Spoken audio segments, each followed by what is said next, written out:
My self doctor Usha चावलान। तो आज का हमारा टॉपिक है कर्ब 65। तो कर्ब 65 जो स्कोर है वो थोरेकिक सोसाइटी, जो ब्रिटिश थोरेकिक सोसाइटी है, उसने दिया था न्यूमोनिया की पेशेंट का सीवियरिटी असेस करने के लिए एंड उसके बेस पे इस पेशेंट्स का ट्रीटमेंट करने के लिए, न्यूमोनिया के पेशेंट का ट्रीटमेंट करने के लिए। तो कर्ब 65 में हमारे पास 5 क्राइटेरिया हैं। सी से है कन्फ्यूजन, ठीक है। यू से है हमारे यूरिया।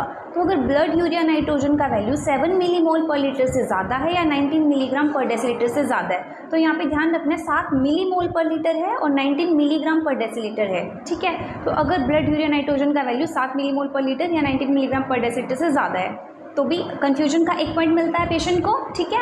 और हमारा जो यूरिया है, ब्लड यूरिया नाइट्रोजन का वैल्यू अगर ज़्यादा है तो भी 1 पॉइंट मिलेगा, ठीक है। उसके बाद तीसरा है सी कर्ब 65। आर से है रेस्पिरेटरी रेट। अगर पेशेंट का रेस्पिरेटरी रेट 30 के इक्वल है और या 30 से ज़्यादा है तो रेस्पिरेटरी रेट इक्वल टू 30 या मोर देन 30 पर मिनट है तो पेशेंट को यहाँ पे भी 1 पॉइंट मिलेगा। एंड बी से है बीपी। अगर पेशेंट का systolic BP less than 90 and और डायस्टोलिक बीपी लेस देन 60 और इक्वल टू 60 है तो पेशेंट का सिस्टोलिक बीपी 90 से कम है या डायस्टोलिक बीपी 60 से कम है या 60 के इक्वल भी है, इन दोनों में से या तो ये दोनों ही है, सिस्टोलिक एंड डायस्टोलिक दोनों ही 90/60 से कम है, या सिस्टोलिक 90 से कम है या डायस्टोलिक 60 से कम है तो पेशेंट को 1 पॉइंट मिलेगा, ठीक है।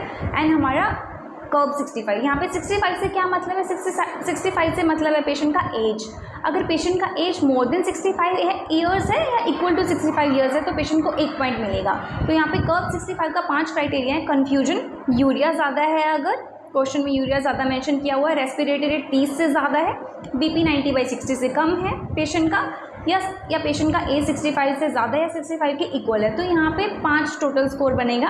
अगर पेशेंट का स्कोर 0 या 1 के बीच में बन रहा है, 0 बन रहा है या 1 बन रहा है, 0 या 1 बन रहा है तो पेशेंट का हम ओपीडी बेस पे ट्रीटमेंट करेंगे। अगर पेशेंट का स्कोर 2 बन रहा है तो हम आईपीडी बेस पे ट्रीटमेंट करेंगे।